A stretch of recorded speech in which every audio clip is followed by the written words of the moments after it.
Hey everyone, 99% of you watching aren't subscribed. Let's change that. Hit that subscribe button, and at 1,000 subscribers, we'll drop special stories just for you. The laughter began as a soft clicking, like rain against glass, or brittle shells tapping together in a shallow tide. Elias Rowan drifted in and out of consciousness beneath a ceiling of living crystal. At first, he thought he was still in the wreckage. His last memory was impact, metal screaming apart, gravity failing, the cockpit splitting open to a sky that wasn't supposed to be there, violet lightning swallowing the stars, the smell of burning insulation, the sound of his own breathing, too loud inside his helmet, then darkness. Now light, not harsh, not human. It glowed in gradients, pulsing softly through the translucent dome above him. Veins of bioluminescent filament traced patterns across the ceiling like frozen constellations. The air hummed, not with machinery, but with something harmonic, almost musical. He tried to move. Pain answered first. A deep, old companion pain, layered, familiar. His ribs protested. His left leg throbbed where alloy met bone. His shoulder burned with newer, sharper agony that hadn't yet settled into scar tissue. He exhaled slowly. "Still here," he muttered. The clicking laughter grew louder. Shapes leaned over him. They were tall, impossibly tall. Their bodies refracted light like cut glass, elongated torsos tapering into filament-thin limbs that moved with fluid precision. Their surfaces shimmered between shades of silver, pearl, and pale blue. Where a face might be, there was a faceted curve that pulsed with inner color. Eyes? Perhaps. Or something more complex. They spoke without mouths. The air vibrated instead. Harmonics layered over harmonics until Elias's translator implant struggled to parse meaning. Structural collapse, extensive primitive intervention, remarkable persistence. Then, unmistakably, amusement. One of the beings extended a limb toward his chest. It did not touch him. It hovered, and the space between them rippled. A field. He felt it sweep through him like warm static. Every nerve lit up. His vision flashed white. The Valori, though he did not yet know their name, projected a lattice of light above his body. A rotating, three-dimensional map formed in the air. Bones, organs, musculature, all rendered in shimmering lines. But it wasn't the fresh injuries that drew their attention. It was the rest of him. The lattice flickered with dense clusters, knotted bands where tissue had thickened, calcified ridges where fractures had healed imperfectly, overlapping layers of regeneration like tree rings grown in violence. The clicking laughter intensified. Subject exhibits excessive unresolved structural damage. One harmonic voice translated. Correction will require significant recalibration. Another responded. Why was maintenance not performed? Elias blinked at the ceiling. Maintenance, he rasped. That's one word for it. A limb descended toward his shoulder. He tried to lift his arm. It didn't respond. The field intensified. Something tugged at him. Not physically, but at a deeper level, as if invisible hands were attempting to rewrite the blueprint of his body. He felt the old burn scars on his back ignite with phantom heat. His chest tightened. His bones vibrated. Then, a jolt. The field snapped back. The hovering lattice glitched, distorting like corrupted data. The laughter stopped mid-click. A pause. The limb withdrew. Resistance detected. Biological rejection of correction. Anomaly. Elias coughed, throat dry. Yeah, he whispered. Told you. The being shifted color. Pale blue deepening toward violet. Confusion, perhaps. They increased the field's intensity. This time it hurt. Not surface pain. Not muscle or bone. It was deeper. A pulling sensation inside the scars themselves, as if something was trying to unweave them from existence. The long seam across his ribs throbbed. The thick burned tissue across his back prickled like it was alive. His artificial femur joint emitted a low metallic whine. The Valori's harmonic frequencies climbed. Structural inconsistencies must be corrected. Cellular memory misaligned. Damaged state persists despite viable template. Template, they were trying to revert him to an earlier version, to before. Elias forced his eyes open. "Stop," he said. The word came out weak, but sharp. The field flickered again.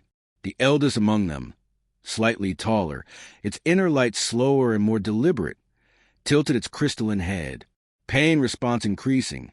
It observed. "Yeah," Elias breathed. "That's because you're trying to erase me." A ripple of color moved through the chamber. "Clarify." "You're treating my scars like system errors," he said. "They're not." The being's exchange pulses too rapid for his translator to fully capture. Scar tissue is degraded functionality. Scar tissue reduces efficiency. Scar tissue indicates failure to properly regenerate. Elias almost laughed. "Almost," or, he said, "it indicates survival." Silence. One of the Valori extended a filament toward a nearby platform. Resting, there was a sealed pouch retrieved from the wreckage of his ship. The pouch opened. Inside, wrapped in a protective polymer sleeve, was an object deeply out of place in a room of living crystal and harmonic medicine. A book, paper-bound, edges worn, corners softened by handling. The Valori studied it. Non-digital archival medium. Primitive. Elias's gaze softened despite the pain. "Yeah," he said. "Primitive."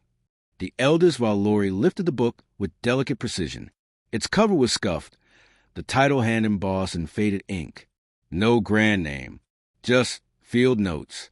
The being rotated it slowly. "Does this contain medical records?" "Sort of." The harmonic tones flickered, amusement returning faintly. "Will it clarify why corrective procedures are rejected?" Elias swallowed. "It'll explain the scars." A pause. Then, almost casually, "Open it." The Valori parted the cover. The first page crackled softly in the sterile air. Ink, handwritten. The being lowered its sensory membrane closer. Its surface shifted color as it translated. And then the laughter stopped. Completely. The chamber dimmed from bright clinical blue to a contemplative indigo. Elias watched their glow change. Watched confusion give way to something else. Something quieter. The eldest Valori did not speak for a long moment. When it finally did, its harmonic tone had lost all amusement. "Page 1, it said softly, "corresponds to the extensive dorsal burn matrix." Elias closed his eyes. "Yeah," he whispered, "it does." Outside the dome, violet lightning rippled across Kethra Prime's sky. Inside, the healers who had mastered flesh across 3 systems stood motionless around a human who would not let them erase his scars. And for the first time since they had lifted him from the wreckage, they were no longer laughing. The chamber remained dim, not dark. Valori architecture did not know darkness, but subdued, contemplative. The living crystal walls no longer pulsed in bright, clinical blues. Instead, a deep indigo glow radiated softly through the dome, as if the structure itself were listening. The eldest Valori held the book open. The page trembled faintly, not from fear, but from the subtle harmonic field they used to read. They did not decipher symbols the way humans did. They absorbed pattern. Ink became frequency. Frequency became sensation. Sensation became lived reconstruction. And as the Valori processed the first entry, the chamber shifted. Not physically, emotionally. Age 9. Habitat Ring C12. Mars colony. The Valori saw through Elias's memory, not as observers, but as participants. Thin artificial gravity. Red dust against reinforced glass. The low hum of oxygen recyclers embedded in the walls. Then, a spark. A flicker inside a maintenance conduit. An alarm that sounded too late. Fire behaved differently in partial gravity. It bloomed in violent spheres, devouring oxygen in hungry spirals. Smoke did not rise cleanly. It coiled, thick and blinding. The Valori recoiled instinctively within the memory. Their species had long ago eliminated uncontrolled combustion. Fire was a tool only in laboratories, tightly contained. But here, this was chaos. Young Elias, smaller, thinner, terrified, stood in a corridor filling with black smoke. The translator rendered his thoughts as fragmented impressions. Dad's not here. Alarms too loud. Where's Mira?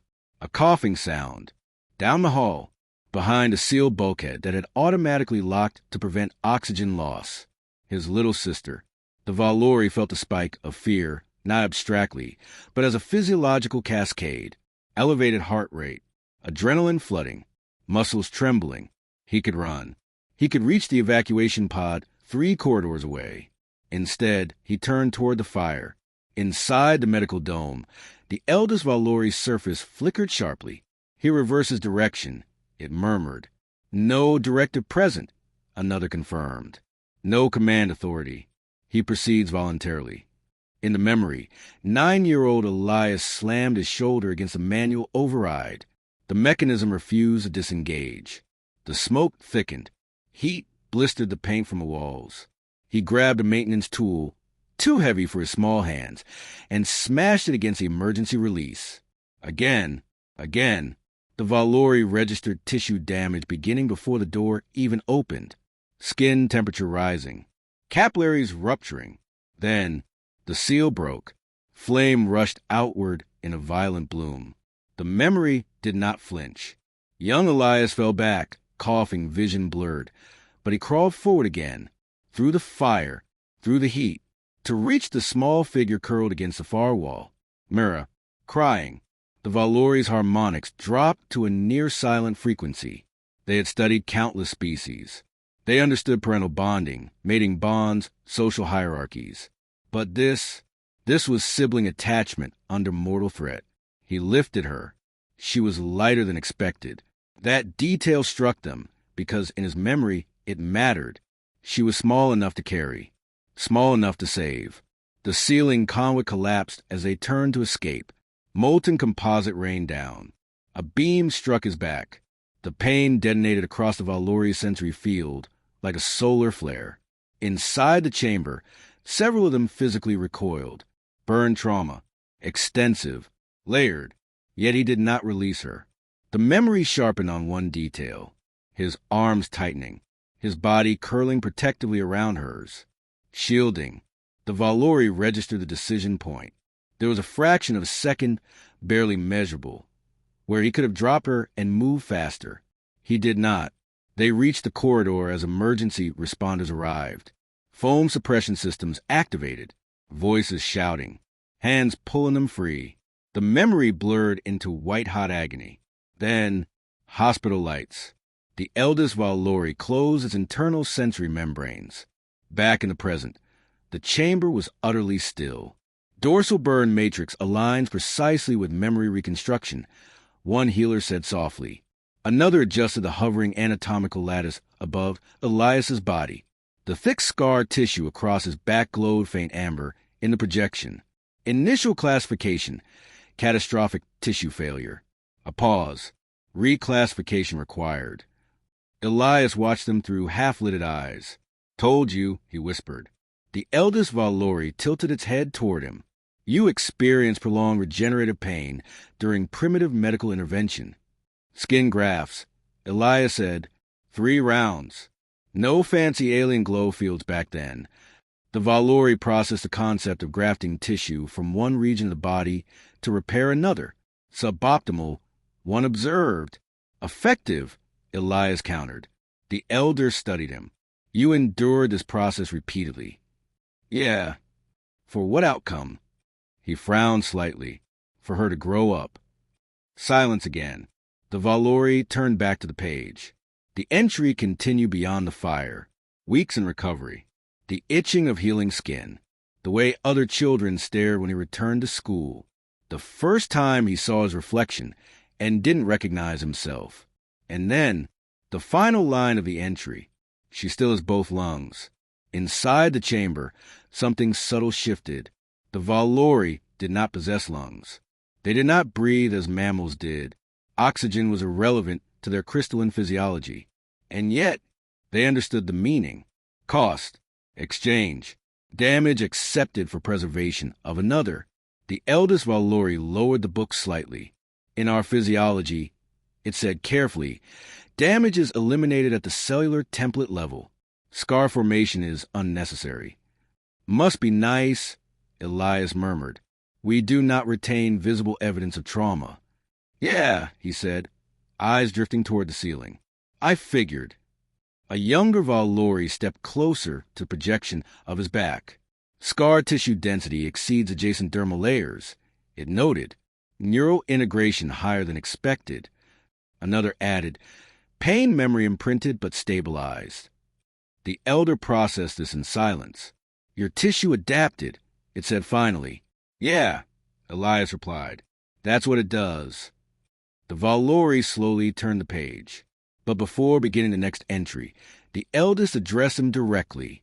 When we initiate corrective harmonics, it said, your scar tissue resisted. Of course it did. Why? Elias's gaze sharpened. Because you were trying to delete the reason it exists. The chamber hummed faintly. Clarify. He exhaled carefully. If you erase the scar, you erase the proof it happened. You erase what it cost. You erase the choice. The Valori's internal lights dimmed thoughtfully. In our civilization, the elder said, we archive history externally. We do not embed it within ourselves. Elias gave a faint, tired smile. Humans do both. Outside the dome, lightning rippled across the violet sky of Kethra Prime.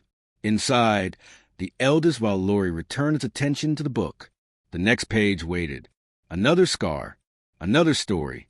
But something fundamental had already changed. They no longer saw random damage. They saw causality. And for the first time in their long, perfected existence, the Valori were beginning to understand why a being might choose not to heal. By the time the Valori turned to the next page, the chamber no longer felt like a medical facility. It felt like an archive. The hovering anatomical lattice above Elias had changed. Where once it highlighted abnormalities in urgent crimson, it now displayed as scars in layered gold. Each one tagged, cross-referenced, aligned with passages from the book resting in the elder's grasp. Damage was no longer categorized. It was indexed. The eldest Valori let its sensory membrane brush the page. Ink dissolved into sensation. Age 17. Europa ice mining array. Structural failure event. Cold. That was the first thing the Valori felt. Not the mild chill of environmental imbalance, but lethal, crushing cold, the kind that invaded through insulation and settled into marrow. Europa's mining array clung to the moon's fractured surface like a metallic parasite. Beneath it stretched kilometers of frozen ocean, pressurized and ancient. Teenage Elias stood inside a maintenance shaft when the tremor hit. Not a large one, just enough. Ice mining was delicate work. Heat differentials, stress fractures, drilling harmonics, all had to align perfectly. When they didn't, the ice shifted. The Valori experienced a vibration through his boots, heard the deep, resonant crack as structural support sheared. Alarms, pressure warnings, evacuation orders. This time, there were directives. Clear the shaft. Seal segment D. Pressure spike incoming. Workers scrambled toward escape pods. Elias ran with them until he saw the numbers. The Valori watched his gaze lock onto a blinking console display. Pressure seal integrity, 42%, 39%, 35%. If it failed completely, the shaft would implode. The shock wave would ripple through adjacent sectors. Evacuation pods would launch directly into debris. Probability calculations flickered across the Valori's perception. Fatality estimates rising. He hesitated. The Valori froze that moment in their shared processing field. This was the point of divergence. Self-preservation was biologically dominant across most species. Even among aggressive civilizations, survival of the individual remained primary. Elias turned around, back toward the failing shaft. He reverses again. One Valori whispered. Directive conflict detected. Another noted. Evacuation order overridden. Inside the memory, the cold intensified as emergency vents depressurized sections of the corridor. Elias slammed into the control station. Manual override required. The automated system had already abandoned the segment as unsalvageable. He input his authorization code. Denied.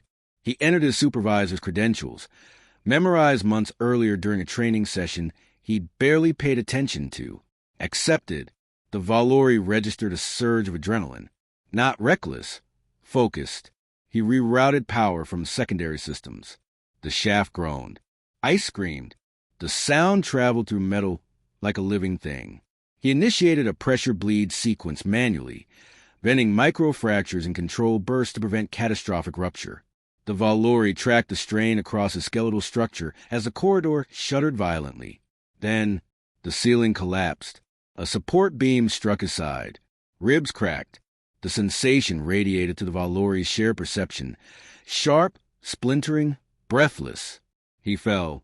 Air blasted from his lungs. The console sparked. Pressure levels spiked again. He could crawl away now. The seal would fail, but he might survive the initial collapse. Instead, he dragged himself back upright. Blood drifted in slow arcs in the low gravity. He completed the reroute. Engaged emergency compression. The shaft stabilized at 8% integrity. Enough. Evacuation pods launched safely. The implosion that followed was contained within the reinforced segment he had sealed. Inside the Valori chamber, the projection above Elias's body highlighted the long, uneven scar across his ribs. Compound fracture. Improper alignment during healing. One healer observed automatically, then paused. Correction. It amended. Aligned sufficiently for continued function. The eldest Valori turned the page without comment. Age 23. Orbital ring evacuation.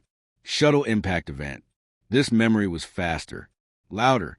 An orbital ring around a gas giant destabilizing after reactor cascade. Debris fields forming in microgravity. Civilians loading into transport shuttles while automated defense systems malfunctioned. Elias piloted one of the last outbound craft. The Valori absorbed the complexity of human piloting. Manual adjustments layered atop failing AI predictions. A fragment of ring structure, larger than anticipated, rotated into their path. Impact was inevitable. He altered trajectory, not to avoid it entirely, but to angle the collision. The Valori processed the mathematics instinctively. He turned the shuttle so that the reinforced engine assembly would absorb the majority of the force.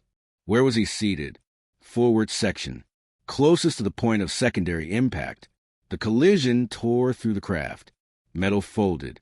Inertia hurled him against the restraints. His femur shattered. The Valori felt it as a clean, catastrophic break. White, blinding. But the shuttle did not spin out. Its rotational axis stabilized. The remaining passengers, 37 civilians, remained secured long enough for emergency tugs to intercept. Inside the chamber, the projection zoomed to his left leg. Titanium alloy integrated with bone. Surgical scarring dense and layered. Replacement structure. One Valori said quietly, "Yes." Elias rasped from the slab. "Turns out bone doesn't like being powder."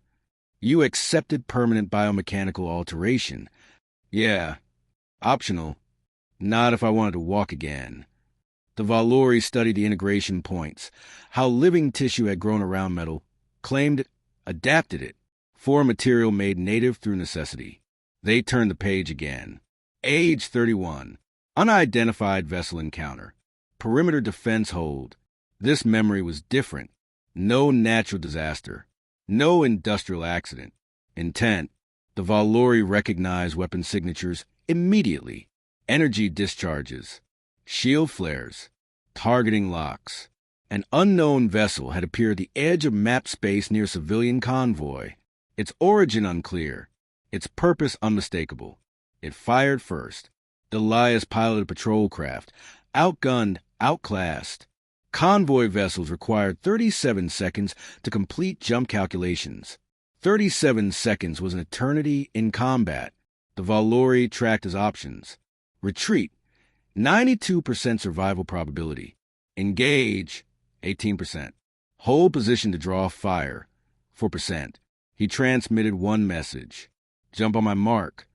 Then he accelerated directly toward the hostile ship.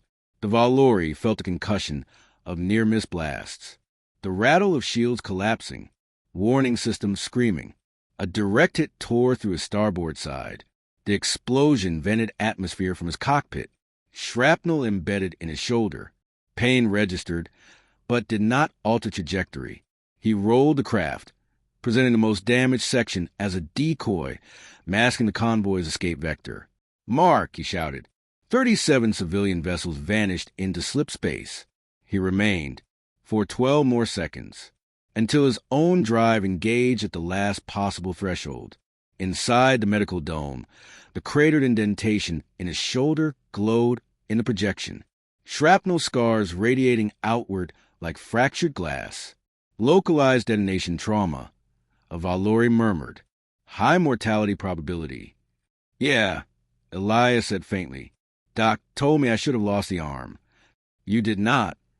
He managed a weak grin. Stubborn. The Valori did not laugh this time. The eldest healer closed the book briefly. The chamber hummed with layered analysis. Across the hovering projection, a pattern emerged. Not random distribution. Not chaotic damage. A map, each scar aligned with a moment where self-preservation had been deprioritized. Each injury corresponded protection of sibling, co-workers, civilians, strangers. "Your physiology exhibits repeated reinforcement following extreme stress," the elder said slowly. "Yeah, but your behavioral pattern exhibits repeated voluntary exposure to lethal conditions." "Also, yeah." "Why?" The question held no mockery now, only genuine inquiry. Elias stared at the indigo ceiling. "Because someone has to." The Valori processed this. In their civilization, no one had to. Harm had been engineered out of existence.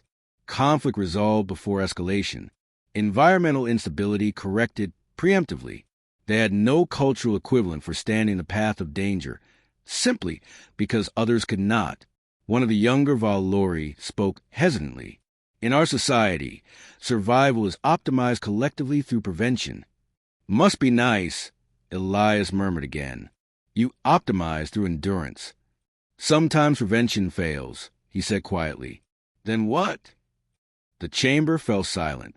The elder opened the book to the final entry already written, the one recorded after this most recent crash. Age 39.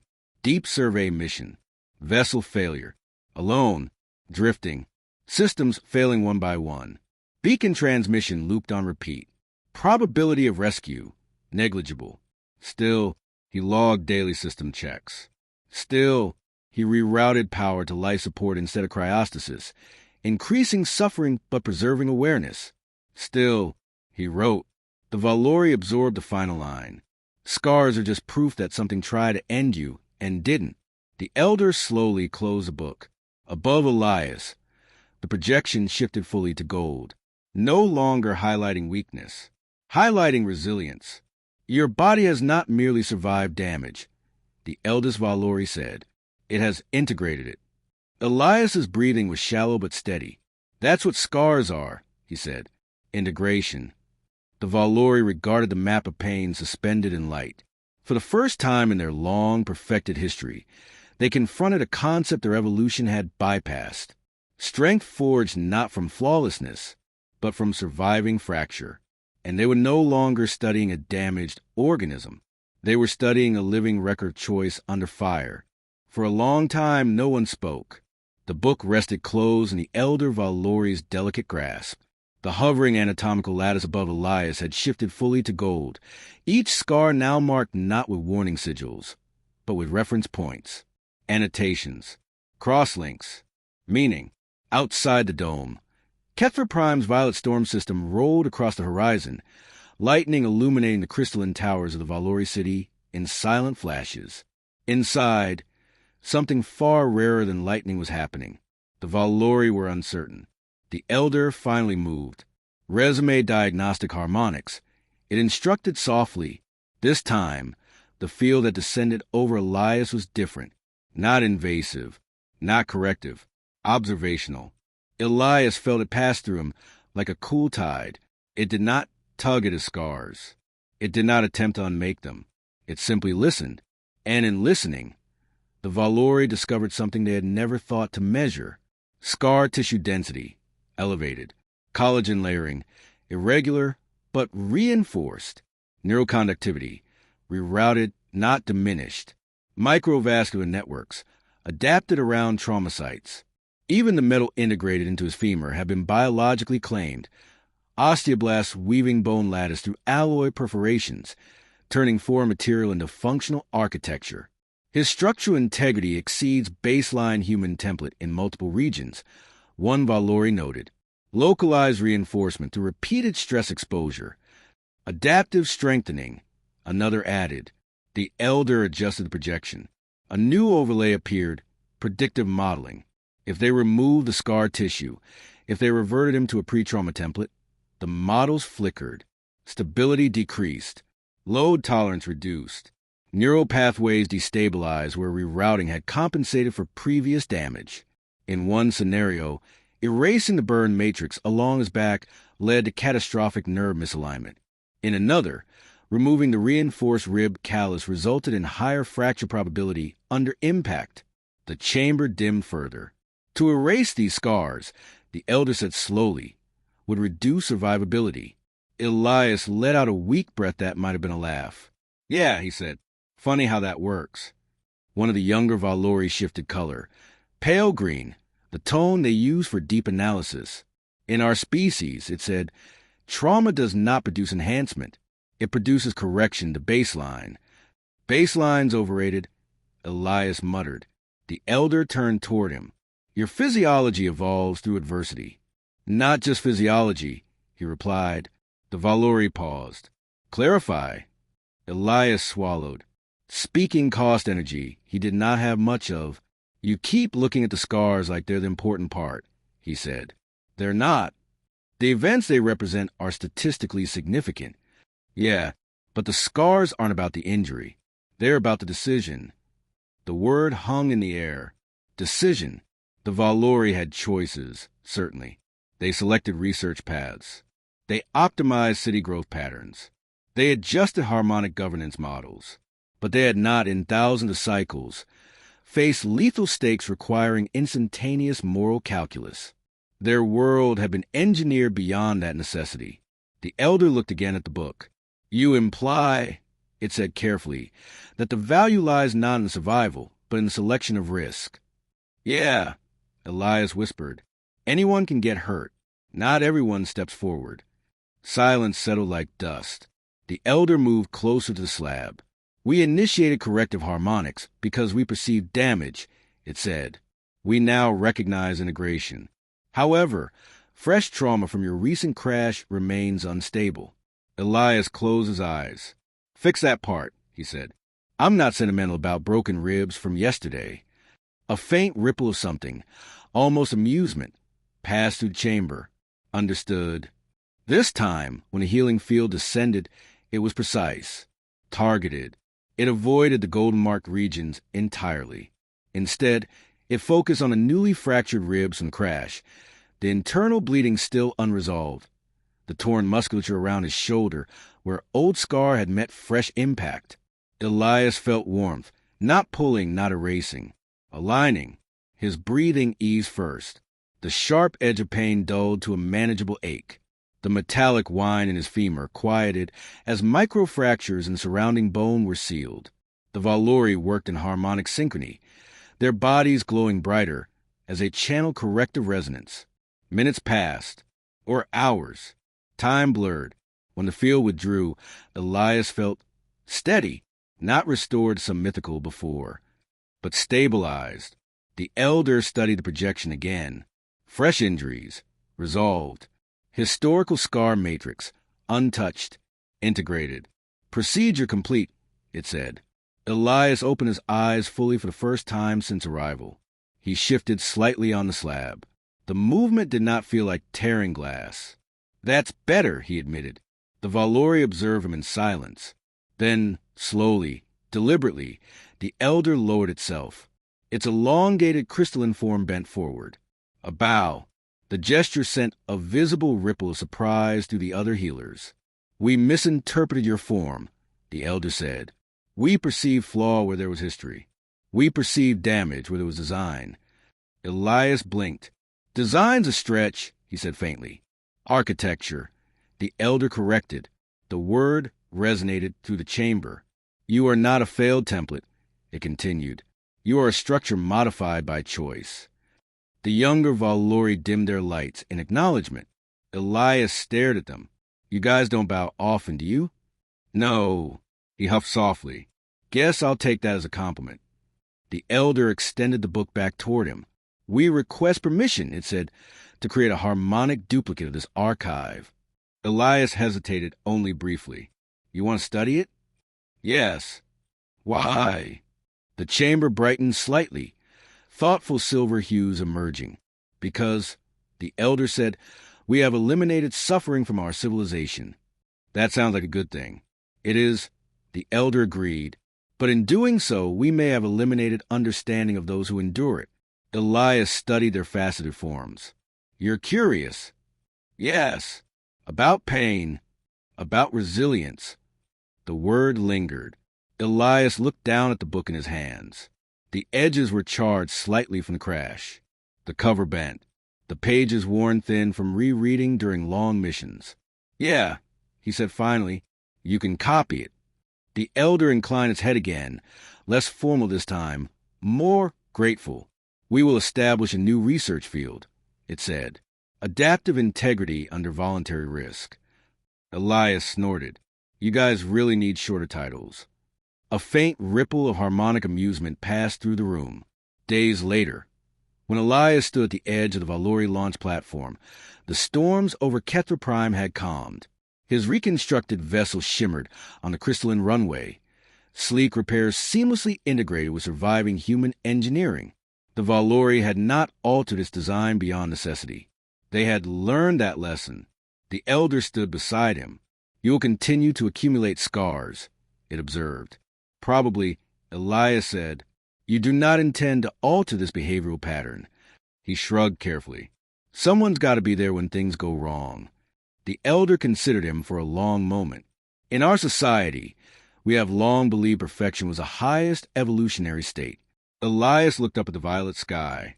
And now, the Valori's inner light pulsed in thoughtful gold. Now we hypothesize that resilience may be equally significant. Elias smiled.